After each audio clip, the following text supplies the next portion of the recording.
What's up, guys? Welcome back to another video. I'm going to be pointing out various different things from history in this video, and it may seem like things are not completely related, but hopefully by the end of the video it paints a picture of what I mean by the threat of communism being America's ongoing illusion. And I believe that this illusion is tearing America apart and harming the world. Let's start here. In 1954, the Supreme Court ruled that separating children in public schools on the basis of race was unconstitutional. In his ruling, the justice expressed fear that if desegregation wasn't achieved, inequality between blacks and whites would make black people susceptible to communist messaging. As civil rights bills began to circulate in Congress members who didn't like the idea of desegregation increasingly equated integration with communism. In 1949, the Communist Revolution in China ended a century of Western occupation in China.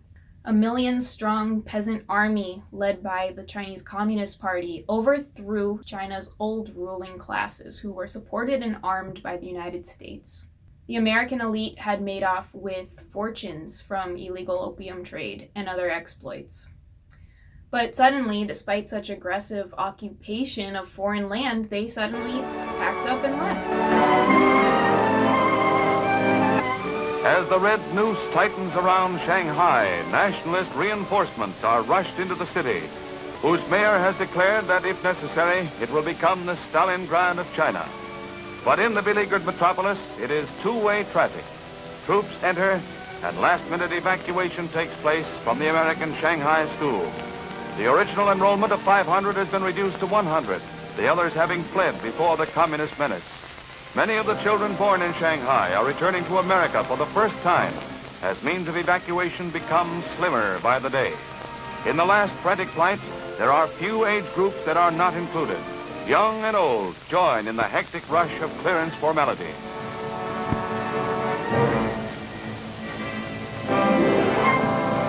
Western careers rooted in Shanghai for decades are taking a sorrowful leave as they sever cultural and religious ties that have been painstakingly built up.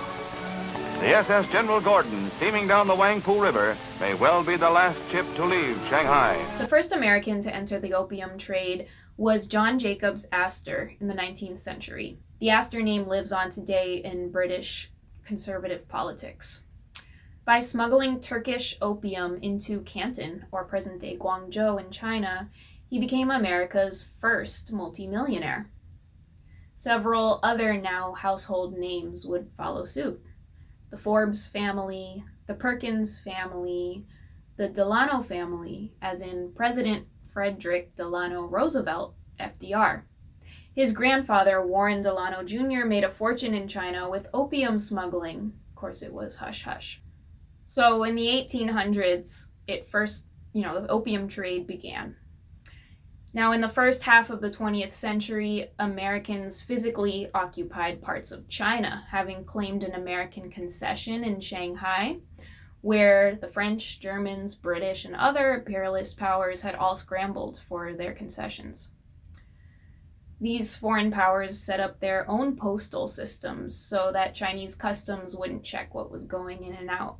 Even though America had effectively bought out the Chinese government that was there, the people of China under the Communist Party transformed the landscape of China radically and did it by force. Just like opium smuggling largely funded the building of cities like Boston and New York, the Communist Revolution in 1949 would have a lasting legacy. As we look at China on the map, we can see that China is the basic cause of all of our troubles in Asia. By ending a century that had been critical to American wealth, it was at this point at which the word communism became associated with evil. It drove American foreign policy to use napalm, known as Agent Orange, on the people of Vietnam. It drove the U.S. to bomb Cambodia. I've heard some rather disturbing reports about you. Such as? Such as the fact that you're spending so much time with people who are nothing but communists. Now, in domestic policy, the push for civil rights and integration was viewed or purported by Southern politicians to be inextricably linked to communism, to international communism. Mississippi Senator James Eastland claimed that the Supreme Court's Brown versus Board of Education ruling rested in writings and teachings of pro-communist agitators. Throughout the 50s and 60s, this congressman, among others, preached to the House of Representatives and the Senate that the civil rights movement had been infiltrated by communists. In 1955, FBI Director J. Edgar Hoover said that Martin Luther King was influenced by communists. Under the FBI's domestic counterintelligence program, King was subjected to various kinds of FBI surveillance that produced no evidence of communist influence. In 1966, Congressman Colmer of Mississippi attacked the Student Nonviolent Coordinating Committee, or SNCC, saying the group was a communist force acting under the guise of civil rights, aiding the communist conspiracy to enslave the world. The idea SNCC would be part of something that wanted to enslave the world is a psychological mindfuck. The next day, Congressman Wagner of Louisiana passed a bill that called for the House Committee on Un-American Activities, or HUAC, to investigate SNCC and several other civil rights organizations. By the time the Black Panther Party formed in 1966 with a focus on self-defense, civil rights groups like the long-standing NAACP had been red-baited by American politicians since the 40s. Of course, the Black Panther Party was red-baited too. Red-baiting is the harassment and persecution of a person or group on account of suspected communist sympathies. The people who benefited from it thought, if we can't use race to dehumanize and oppress people, we'll use communism as our psychological ploy, perhaps hoping that whites who wanted integration would catch on to the fear. Of course, SNCC and NAACP did not exhibit characteristics in common with communist groups, and it was cruel because these groups were committed to working within the American system. They weren't communist, and they weren't anti-American. But the U.S. Congress fell for it, and U.S. agencies were then allowed to investigate, tap, and surveil all these civil rights groups and determine whether or not they were American, harassing them, trying to publicly discredit them by linking them to communism. With so much red baiting, civil rights groups explicitly banned suspected communists and promoted anti-communist stances for fear of red baiting. President Kennedy, on June the 23rd of 1963, had a meeting of the White House with the civil rights leadership because he had introduced his civil rights bill.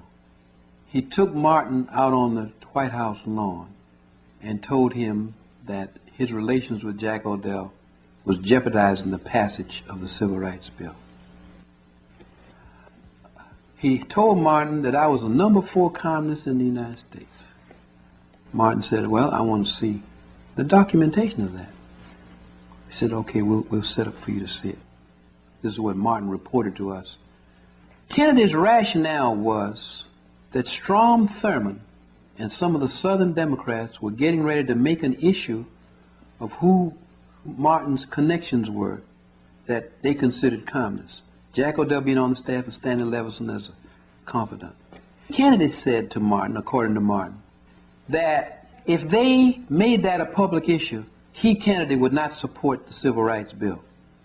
So Martin has a choice, in effect, coming out of that conversation, to sever these ties and salvage Kennedy's support for the civil rights bill, or stay with his friends and have an attack come from Strom Thurmond. Unless you sacrifice your principles, you couldn't escape the anti-communism. It's like, you know, they had no reason to red bait him, but it went on anyway. I'm just saying that the anti-communism had become institutionalized as an effective weapon in intimidating and preventing movement from developing. And of course, it had succeeded in some instances and failed also, because movement was developing anyway. Since the U.S. began, racism has been a critical force in the development of U.S. imperialism. which involved the colonization of indigenous peoples and the forced labor of African peoples. Like racism, redbaiting is a way to stoke the terrorism and aggression needed for suppressive action to happen. Both are used to this day by NATO countries to justify the oppression of people, groups, and nations around the world that are deemed a threat to America's model of unipolar dominance. China is politically communist, but economically capitalist. That means even Chinese billionaires can't buy the government or use money to enact the policies they want, like it happens in America. And so foreign billionaires definitely can't control China in this way. Despite capitalism driving so much growth in China, capital doesn't have the final say. This distinction is something that leaders in America have decided they can't tolerate. I know Japan shares our concerns with China's destabilizing actions. And as I have said before, China is a pacing challenge for the Department of Defense. China is the only country with the economic, diplomatic, military, and technological power to seriously challenge the stable and open international system. All the rules, values, and relationships that make the world work the way we want it to, because it ultimately serves the interests and reflects the values of the American people. While China doesn't have near the military might of America nor the diplomatic power, China has matched the United States at its own game of capitalism. America's billionaires who compete directly with Chinese billionaires in tech, as a result, have convinced America's politicians that China's an enemy, mostly so the government would print money and feed it into lucrative contracts with big tech companies.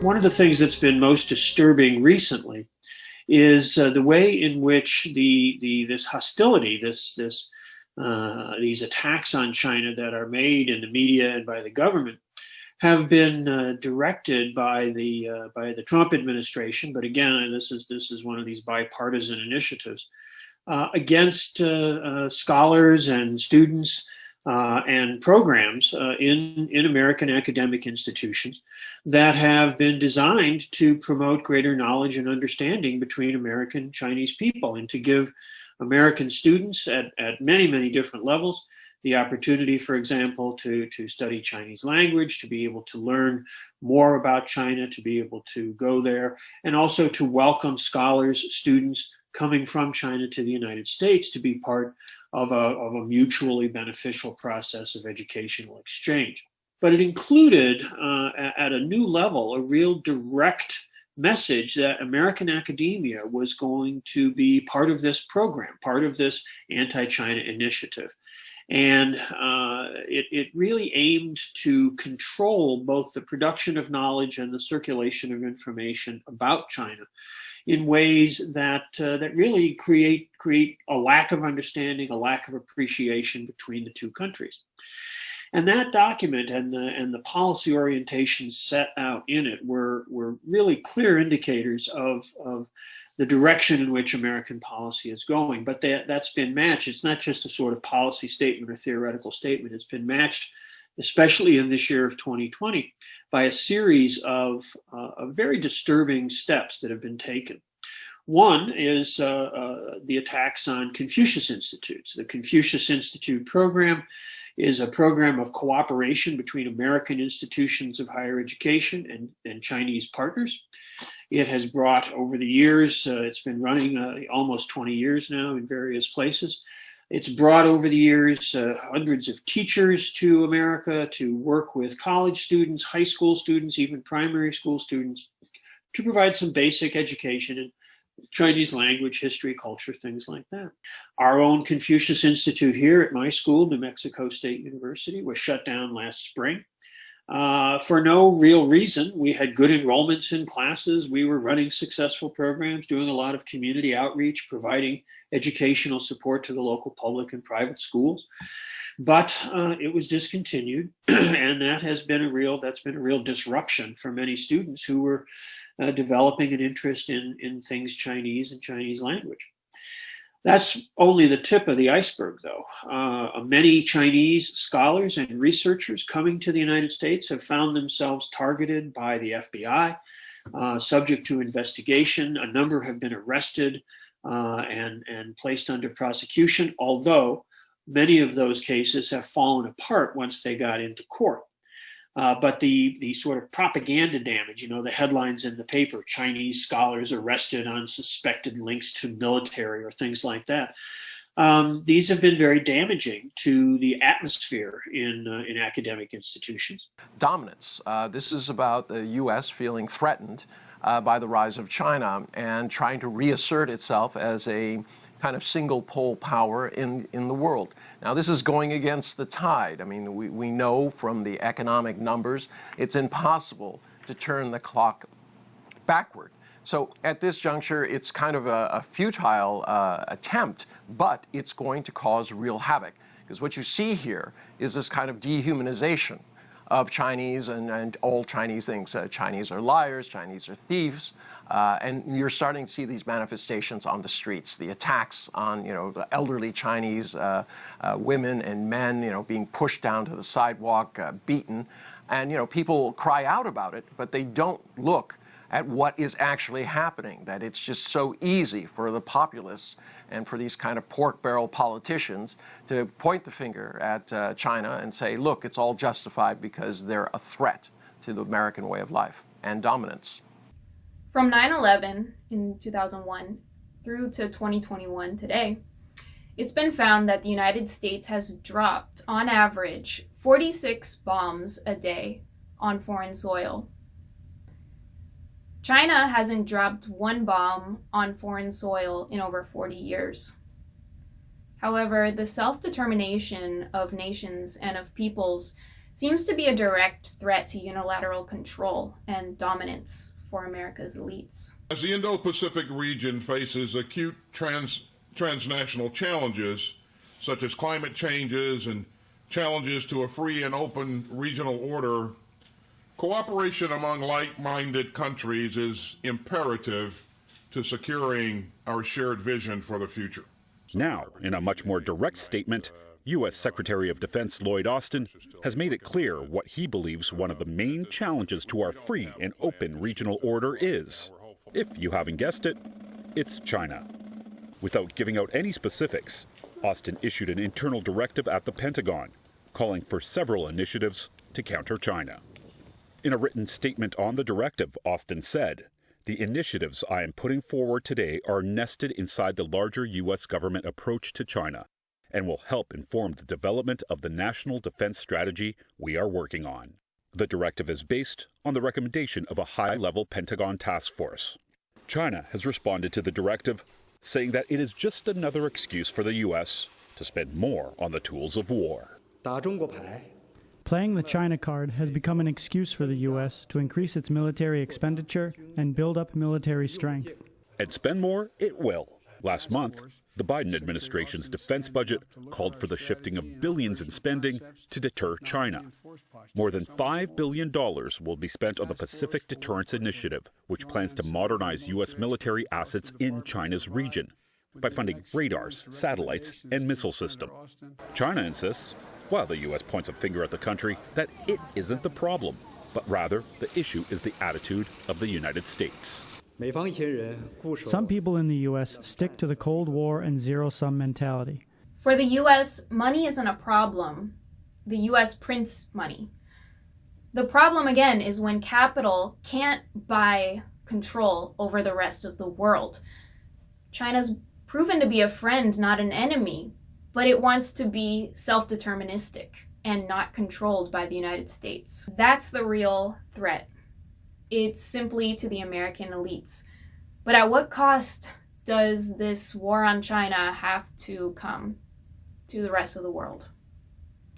Thanks so much, guys, for watching this video, for hearing me out. Please like, share, leave a comment. I really appreciate it. Have a great day. Bye for now.